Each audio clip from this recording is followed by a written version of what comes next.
秦香莲，你状告何人？民妇要状告的就是当今驸马陈世美。专查皇亲国戚的包拯又有大火了，听闻有人要告当朝驸马，已经好几天没查人的包拯瞬间来了兴致。你告他何罪？民妇要告他不孝父母，抛妻弃子，欺瞒皇上，停妻再娶。且慢，那陈世美乃是驸马之尊，岂能随人要告便告？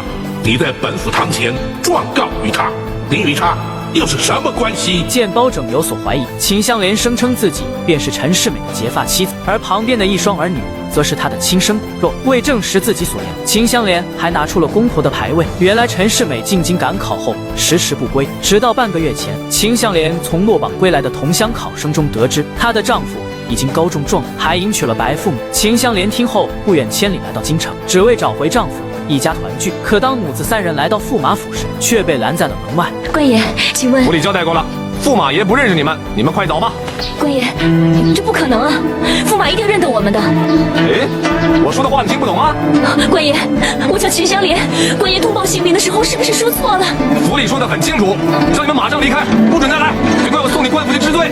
官爷，官爷，我求求你再去禀报一声。官爷，我求求你。虽然秦香莲苦苦哀求，但还是未能如愿，反而被门卫一脚踹下台阶。秦香莲连滚带爬的捡起公婆的牌位，母子三人抱头痛哭在一起。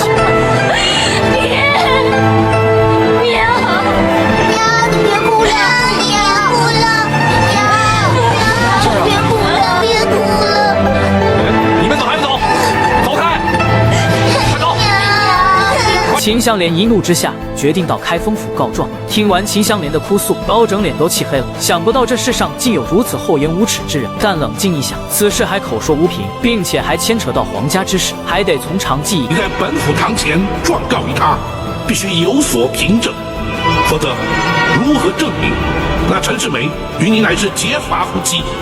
本府又如何接你的诉状？汇报大人，家中祖老足以证明，家中地保也可以作证。你家乡又在何处？民妇家在泸州府舒城县陈家村。随后包拯便派人前往核实调查，还给他们母子三人安排了落脚之处，待一切查明即可着手侦办。唢呐一响，渣男登场，他正是渣男鼻祖陈世美。为了贪图荣华富贵，竟然抛妻弃子。此时他的结发妻子正带着儿女，把他状告到了开封府。包拯将他们母子安顿好之后，便和杂人小队核心成员商议此事。李大人之见，那秦香莲的供词究竟有几分可信？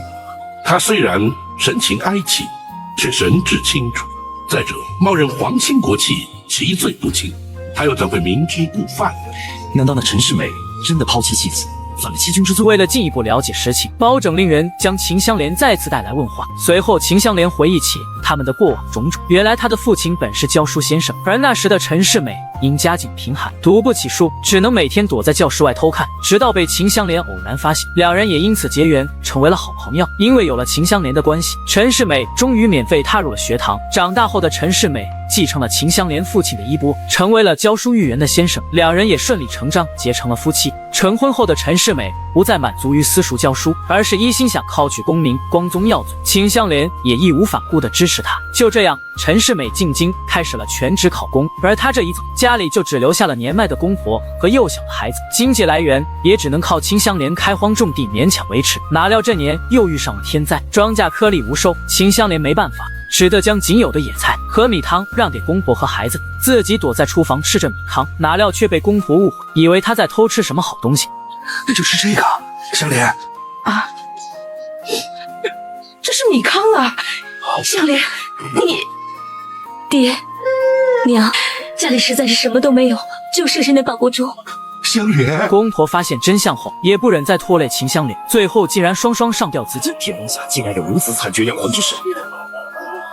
幸亏家乡父老照顾，香莲才得以将两位老人家的后事料理完毕。这些事，难道那陈世美全不知道？香莲夫婿进京赶考之后，也音信全无。如此说来，他高中状元之后，也没有派人回乡报喜，通知家人。是，乡亲们全都不知道他中了状元。听到此处，包拯觉得此案还有诸多可疑之处，于是便让秦香莲先行退下。还有一个可能，在驸马府中的陈世美，不是秦香莲口中的夫婿陈世美。倘若陈驸马根本不是来自舒城县陈家村，那么自然与秦香莲之夫不是同一个人。但秦香莲并未与他见面，不能排除有此可能。为了证实陈世美的身份，包拯决定派人将陈家村的地保请来。有人前来开封府指称，对驸马身份质疑，本府特来澄清。就在包拯接下秦香莲状告驸马的案子后，为了进一步弄清事实真相，他找到了科举考试的主考官王丞相。那陈世美的出身背景，香莲可清楚？当然了，当初太后招他为驸马之时，是八王爷做的大媒，这关乎到皇家的婚嫁大事，老夫岂敢怠慢呢？除却在礼部调阅他的学籍资料，还向他所属的泸州府查询过，确证无误。原来根据学籍档案的资料显示，状元陈世美乃是来自泸州府合肥县，而并非来自泸州府舒城县。而且陈世美的政审材料也记载着，他并无妻儿老小。那陈世美设计在合肥郊区的白云寺中寄读多年，博穿铁砚，状元及第。只是可惜无人与他分享这份殊荣听到这，包拯也以为是同名同姓导致。如今的状元陈世美，应该和秦香莲要找的陈世美并非同一人。没想到秦香莲真的是认错了人。不过大人，既然他的夫婿落榜了，却为何没有回乡呢？不错，同名同姓，又同是泸州人士，已属巧合。落榜的陈世美未曾返乡，也令人生疑。最主要的是那秦香莲千里寻夫，满腹悲苦。若是不能让他确认两个陈世美并非同一个人，只怕他永远也无法释怀呀。为了确定事情真相，包拯并没有草草结案，而是打算等陈家村的地保进京后当面核实。大叔，大叔，大叔，香莲，真的是你？倒是为你担心死了。大叔，世美不肯认我们，大叔你一定要帮帮我，大叔。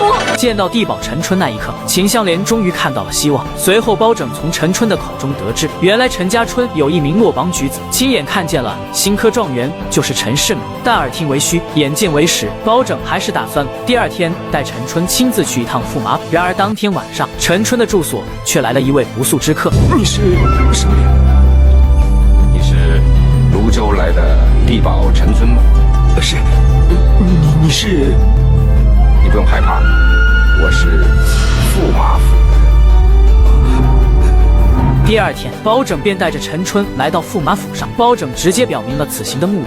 有人前来开封府指称，对驸马身份质疑，本府特来澄清。竟然会有人对本宫的身份提出质疑，这倒令人匪夷所思。此事的确有违常情，然而若是驸马不令一见人证，对本府侦查此事大有帮助。既然包大人是为了办公事，本宫岂能不配合协助呢？也罢，本宫愿意见他。本以为陈春会当场指认陈世美，然而陈春却表示并不认识。原来前一天晚上闯进陈春住所之人，正是驸马府的太监魏明。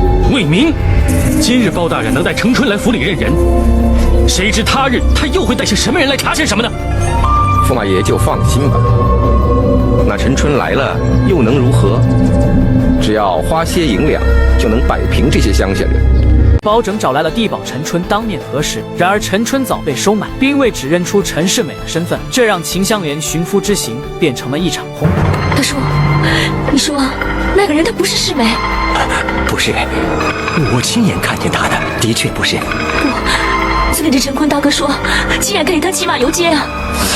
他呀，那一定是看错人了。经过陈春的再三肯定，秦香莲最后的一丝希望也瞬间破灭，最终只得接受这个事实。事到如今，他只有返回陈家村再做打算。本府会尽量要求各地方官府协助，一旦有他的消息，立刻通知于你。香莲多谢包大人鼎力相助，你且回房歇息。明日返乡路途遥远，还有儿女要照顾，必须有充沛的体力才行啊。而陈春这边昧着良心做了伪证，魏明也按照约定给他送来了50两白银。然而陈春却是狮子大开口，想要坐地起价。多了小人也不敢开口，500两银子。哎，你胃口倒不小啊！500两银子，在公公的眼里，其实根本就不算什么。为了不节外生枝，魏明也只好答应下，让他第二天一早到城东的树林里去拿钱。然而第二天，陈春等来的不是财神，而是送他上路的黑白无常。韩琦在，你送他一程。不，小人自己走。大家是要送你回老家？你们这是干什么？干什么？你这次能敲诈咱家500两白银，将来你就要的更多，留着你后患无穷。就这样，陈春因为自己的贪婪白白送命，而他这一死，却也引起了包拯的怀疑。什么？秦香莲母子还未离京？是啊，那陈春一直未来府衙，学生已经命张龙、赵虎前去驿馆催促。启禀大人，驿馆回报，陈春一早就离开驿馆，连随身的行李也已带走。可不来府衙，这又去了何处？大人，属下向守城的官兵询问，一大清早才开城门，就有一个形似陈春的人，匆匆由东城门出城而去。什么？他为何要匆匆出城呢？陈春的凭空消失，实在是有违常理。为了弄清真相，包拯让张龙、赵虎沿途前往陈家村查询踪迹，同时为了进一步试探陈世美的身份，包拯再次登门拜访驸马府。本府方知驸马与本府竟有同乡之谊，倒令本府意外。包大人是说，驸马爷有所不知，包大人也是泸州合肥人士。本宫竟然不知包大人乃是本宫乡长。不过，因为本宫一直寄度于城郊，所以无缘与包大人见面。合肥城郊白云寺，本府在未曾入朝为官之前，倒是常去。不知明慧老方丈是否仍在主持寺务？恐怕要令包大人失望。明慧老方丈早已圆寂，本宫寄读白云寺的时候，他就已经不在人世。哦，是吗？他抛妻弃子，却摇身一变成为了当朝驸马。本以为自己隐藏的天衣无缝，却被包拯的一句话使了。本府前往驸马府时问白云寺明慧老方丈是否仍是寺中住持，他却言道也已圆寂多年。难道明慧老方丈尚在人世？不，白云寺中根本就没有明慧其人。如此说来，他是在说谎。不错，而这谎言恰恰说明驸马并非来自合肥白云寺，而是来自舒城县陈家村的陈世美。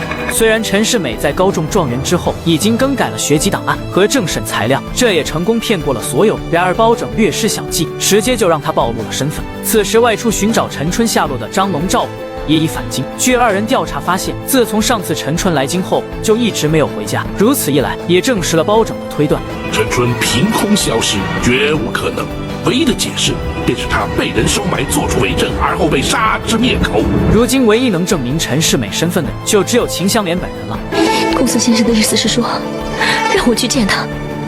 只有你不会错认他。可是他们会让我进驸马府吗？为了能够让秦香莲顺利见到陈世美，包拯找到了王丞相，并向其说明了一切。以包大人之见，怎么才能让他们见面呢？只要相爷要驸马来府中做客，而由包拯作陪，再令那秦香莲装扮成侍女模样入厅奉茶，如此一来，他人即可见面。那倘若他婉拒不来呢？相爷是驸马的恩师，恩师相招，门生焉得推辞不来？次日，陈世美果然应邀而来。秦香莲手捧茶盘走上大厅，她一眼便认出了眼前的渣男。此刻，她的满腹委屈和怨恨顿时涌上心头。虽然强装镇定，但也忍不住还是掉下了眼泪。然而，面对突然出现在眼前的秦香莲，陈世美更是吓得差点原地去世。虽然秦香莲并未当场与他相认，但两人的反常行为却逃不过包拯的火眼金睛。如坐针毡的陈世美现在内心慌得一批，于是顺便找了个理由就开溜了。本以为事情到这已经是板上钉钉了，然而回到开封府后，秦香莲却跟大家开了一个玩笑。什么？驸马不是你的夫婿？本府再问你一次，他的确不是你的夫婿陈世美？不是，香莲从未见过此人。这是我见过最有原则的杀手，只因不想违背自己的良心，竟然当着目标的面选择了自杀。什么？竟然有这种事？一切都是因为秦香莲的遭遇太过凄惨，让冷血的杀手都不忍心下手。就在前一天，历经千辛万苦的秦香莲终于找到了自己的丈夫。然而为了不让陈世美成为包拯铡刀下的亡魂。他选择了矢口否认。如今秦香莲既然不肯承认，本案也就没了原告。看来龙头铡一时半会是用不上。包拯心里也免不了失落，毕竟已经好几天没铡人了。有些疑点还令本府难以释怀。而秦香莲这边在回陈家村之前，竟然独自来到驸马府，找到了魏明。没想到你竟敢一个人来驸马府。情势所逼，香莲别无选择。秦香莲表示自己明日就要离开京城，只要走之前能见陈世美一面，她保证永远不会揭穿驸马爷的真实身份。于是魏明安排两人在拆房见面。看到眼前这个忘恩负义的男人，秦香莲回想起过往的种种。虽然陈世美忘恩负义、泯灭人性，但毕竟又是自己深爱之人。她向陈世美诉说着自己的委屈，可陈世美却说，她之所以这样做，都是受到魏明胁迫。如果当初自己不答应他，不但状元头衔难保，恐怕性命也危在旦夕。从小我爹教你读书识字，我爹教你孔孟之道，你自己10年寒窗体验磨穿，难道这就是你读书之后的结果吗？香莲，我本打算事过境迁之后，就差人送银两回家，可是……住口！陈世美，你怎么到今天还不明白？我们要的不是这些啊！两个孩子，他们只想要一个能够疼他们、照顾他们的爹，而我想要的是一个能够吃苦上进、安贫乐道的丈夫。我们想要的仅此而已，不是你心中所想的功名利禄、荣华富贵。你今天就是有再多的理由，都无法解释你忘恩负义、泯灭人性的无耻行为。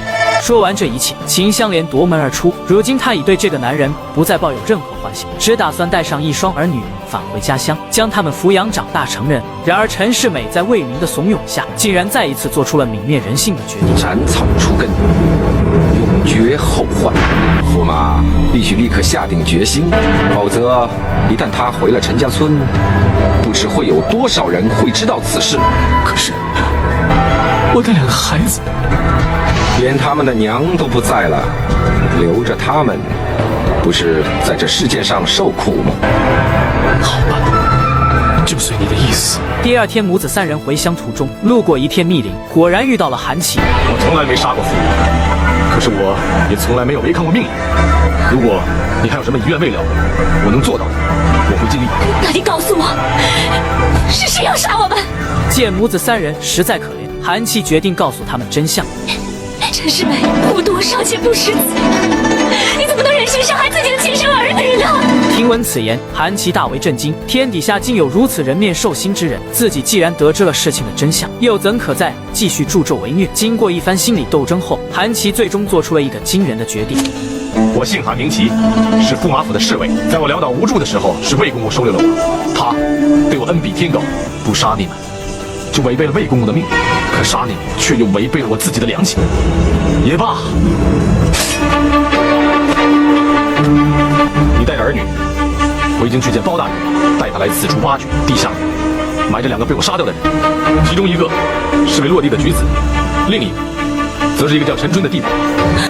这把钢刀是驸马府侍卫专用的腰刀，上面有驸马府的标记，务必要交给包大人。我不能对不起魏公公，也不能眼看着驸马做出伤天害理之事。记住，我叫韩琦。交代完这一切，他毫不犹豫地挥刀自尽。秦香莲看到这一幕，直接傻眼。他万万没想到，狼人居然选择了自爆，于是他立马赶到开封府，把此事告诉了包拯。什么？竟然有这种事？是什么让包拯如此花容失色？只因那陈世美的所作所为实在泯灭人性，竟然连自己的妻子儿女都要灭口。得知此事的包拯立刻带人赶到了案发现场，果然如韩琦所言，衙役在树林中成功挖出了2具尸体，一个是前不久刚失踪的陈春，另外一个因为时间久远已经难以辨。不过在尸体身旁找到了一串佛珠，此乃佛门之物，看来他才是白云寺的陈世美。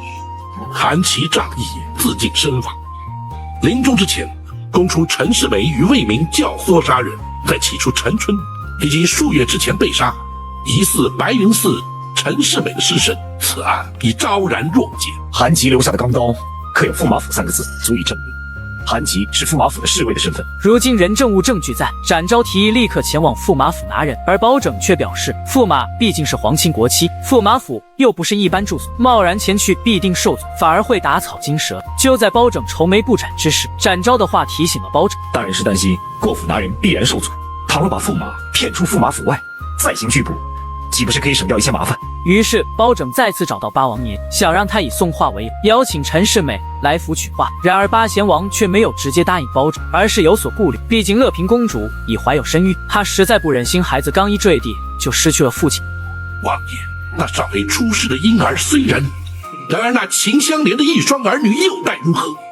公主新婚丧父固然令人扼腕，然而那从小教陈世美读书识字，含辛茹苦奉养公婆，忍饥受饿，刻苦持家，千里迢迢进京寻夫，却险遭杀害的秦香莲，岂不更令人同情？难道就不该还他一个公道？好在八贤王深明大义，最终答应了包拯。陈世美这边很快便受到了八王爷的邀请，来到了南清宫。当他取完画，刚走出王府大门，就被包拯逮了个正着。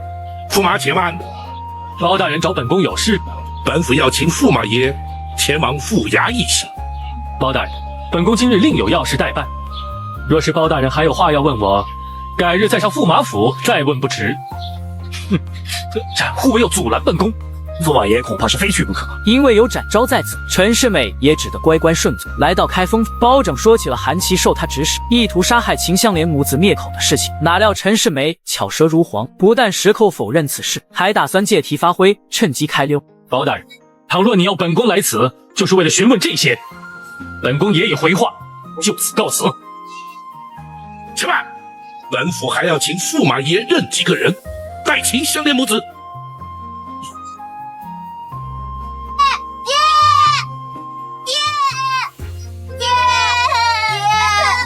当自己的一双儿女出现在自己面前，陈世美虽然有些动容，但为了不让包拯怀疑，他竟狠狠地将两个孩子推倒在地。你们是哪来的野孩子？纠缠本宫干什么？爹，他真的不认我。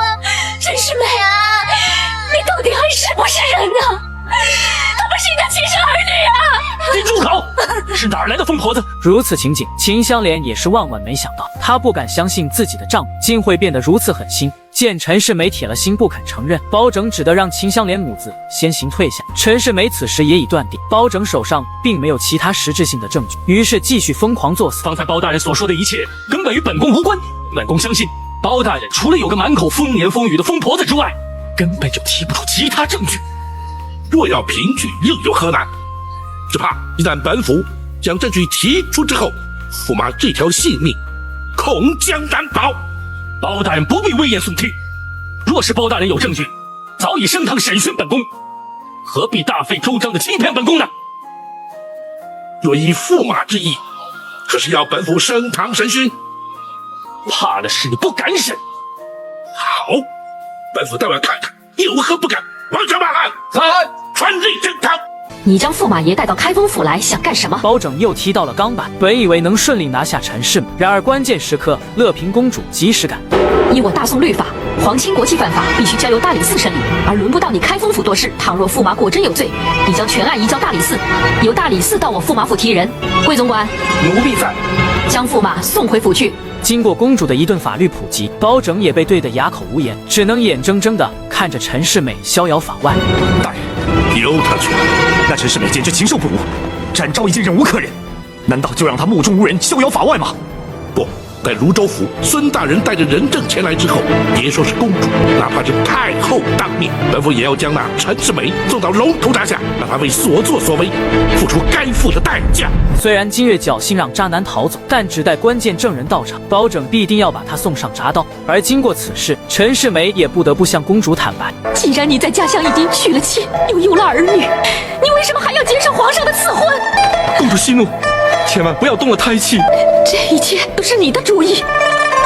奴婢一生都在服侍公主，眼见所有来提亲的人，公主都不屑一顾，唯独对驸马情有独钟，奴婢唯恐耽误了公主的终生大事，所以才出此下策。得知真相的公主虽然一时难以接受，但毕竟陈世美是她腹中胎儿的父亲，眼前最要紧的是如何才能保住陈世美的狗命。为民提议，让陈世美同公主一起去找太后求情，到时把其他的罪行全部推到自己身上，然后自己前往开封府自首认罪。只要他把所有的罪名全部扛下，包拯定不能拿驸马怎样。可如果你这么做，你是必死无疑。那又如何？只要驸马爷日后对公主忠贞不二，那奴婢已经心满意足了。次日，魏明独自来到开封，得知他是来认罪自首。包拯立即升堂审问。你派韩琦杀害之人，本府业已将尸首决除。本府问你，那名文人装扮，乃是将近半年之久的是什么人？回包大人，那人是来自泸州府合肥白云寺的落地举子陈世美。可是与驸马同名同姓。正是。你又因何要杀害他？魏明表示，当初陈世美高中状元游街之时，被逛街的乐平公主偶然遇见，公主被他身上散发出的帅气所迷倒。魏明看出了公主心中所想，于是找到了陈世美。虽然知道陈世美已有妻儿，但为了完成公主心中所想，他便用陈世美全家性命威胁她就范。陈世美不得已只得答应。随后，为了给陈世美重新塑造身份，他将合肥县同名的考生陈世美的学籍档案与陈家村的陈世美调换。为了防止事情败露，只得将合肥县的陈世美杀之灭口。但陈世美是否因你妖侠而冒名顶替，与你投案无关，本府暂不追究。那第二具尸首又是什么人？那人是来自泸州府舒城县陈家村的地保陈春。至于陈春，自然也是他一手收买的。为了防止他日后走漏风声，只得将他灭口。随后，魏明将指使韩琦追杀秦香莲等事皆独揽其身。既然你已认罪，公孙先生让他画押。魏明本以为这样就可以丢车保帅，然而包拯却早已看穿了魏明的想法。大人打算如何处置？在太后插手、皇上下旨之前，先将陈世美拘提到案，速审速判，定验了结。可是泸州府孙大人还有白云寺的僧人尚未来京，大人并无凭据，足以证明那陈世美乃是冒名顶替。大人又将如何将他拘提呢？包拯表示，如今既然有了魏明的供词，已经足以证明陈世美冒名顶替之罪，避免夜长梦多。包拯决定提前收网。明日一早就请公孙先生将一切准备妥当，本府亲自前往驸马府，将那陈世美拘捕到案。本宫乃是当朝驸马，皇亲国戚，你开封府根本无权审我。这是陈世美生命的最后时刻，虽然他贵为驸马，但不巧遇到了专查皇亲国戚的包拯。在包拯眼里，整个大宋就没有他不敢查的人头。就在前一天，包拯终于等到了能够指认陈世美的证人，正准备前往驸马府拿人的时候，半路却杀出来的太后。启禀大人，太后传旨，请大人立刻进宫。这个瞎老太婆也是翻脸不认人，一点不记当年包拯救她的恩情，还要用皇权给包拯施压，让他不要管驸马一案。然而包拯却并没有给他面子。太后母仪天下，万民敬仰，又岂能为那陈世美一人而尊皇家清誉，遭天下非议？太后又将何以面对天下臣民百姓？包拯，臣斗胆直言，太后若要治包拯出言犯上之罪，包拯甘愿受罚。见包拯如此不给面，于是太后只得找到秦香莲，想让他撤销对驸马的控告。太后表示，他会让皇上下旨特赦陈世美所犯之罪，到时他最多也就被拘留几天，根本判不了什么大罪。而秦香莲此时若能撤诉，还可以得到一笔丰厚的财产，保证让他和2个孩子一辈子衣食无忧。而面对如此大的诱惑，秦香莲并没有心动。此时的他只想要一个公道。回到开封府后，秦香莲向包拯确认是否真如太后所言。太后说，若皇上下旨特赦陈世美，便不会以欺君之罪处置。她说的可是事实？不错，确实如此。香莲敢问包大人，难道这就是朝廷的律法？恶法亦法，本府也无可奈何。秦香莲万万没想到，朝廷律法竟让包青天也无能为力。此时他还一再坚持状告陈世美，还有什么意义？心灰意冷的他打算撤诉，返回陈家村。这人间何尝有青天啊！哪怕皇上是老百姓顶了头的天，他也不过是个杀人的天。从此以后，香莲不再相信公道正义；从此以后，香莲不再相信天理报应；从此以后，香莲就是冤死，我也不再喊冤。秦香莲的话一字一句都扎进了包拯的心里。见气氛已经烘托到了这，于是他当即表态：秦香莲，转回来！本府何曾说过不再为你做主？本府何曾说过会让那陈世美逍遥法外？今日本府就让你看看，公理正义犹在，天理报应犹存。包大人，冤枉啊！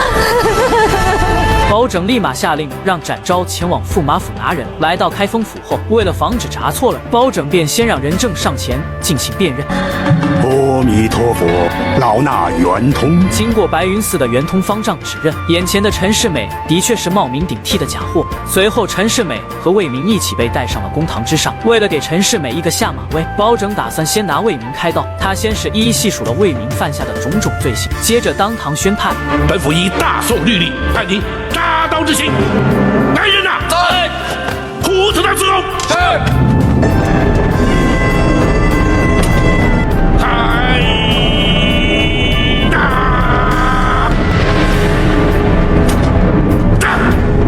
眼见魏明被炸成了2半，陈世美吓得尿不湿都湿了。本以为魏明死了就没自己什么事了，而他殊不知自己才是包拯真正的目标。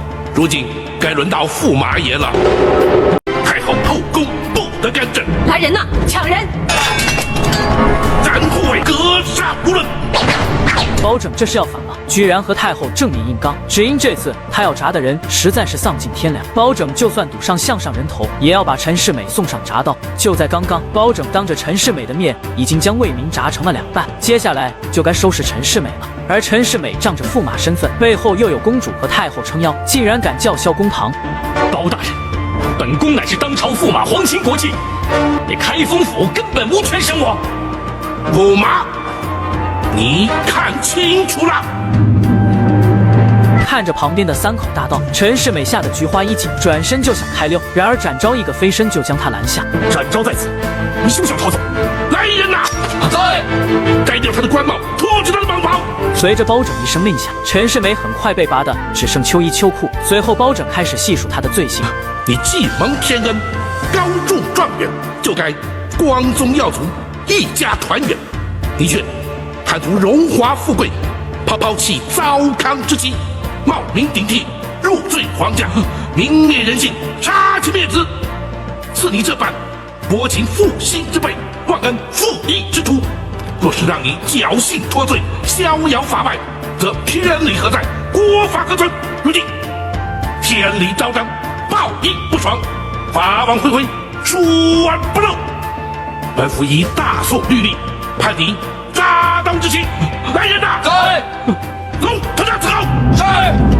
等包拯发泄完，铡人小队直接将他押上铡捕，完全不给他任何狡辩的机会。就在陈世美狗头即将落地之际，太后和公主突然带人闯入。包拯，你因何将驸马丢官去袍，大刑加身？回太后，那陈世美正是包拯审判执行的罪犯。大胆！驸马乃是皇亲国戚，无权审他。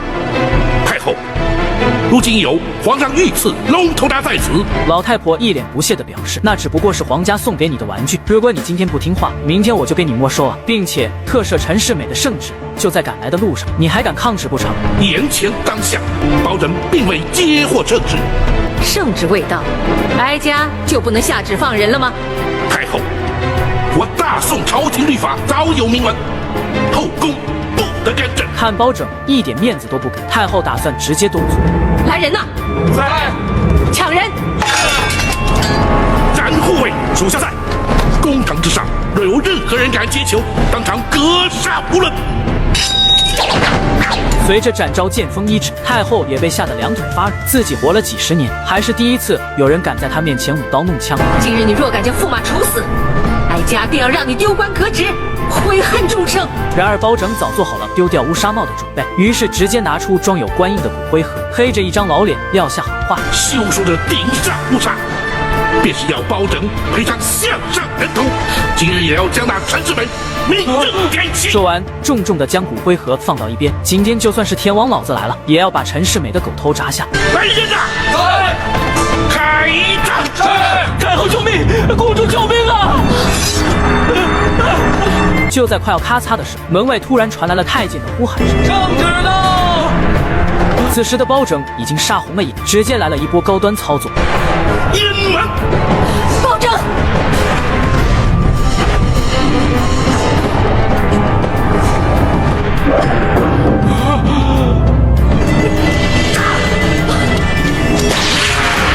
这至此，渣男陈世美终于得到了应有的惩罚，秦香莲也讨回了公道。包拯用自己的行为也证明了世间确有青天在。娘，你看，好青的天呐！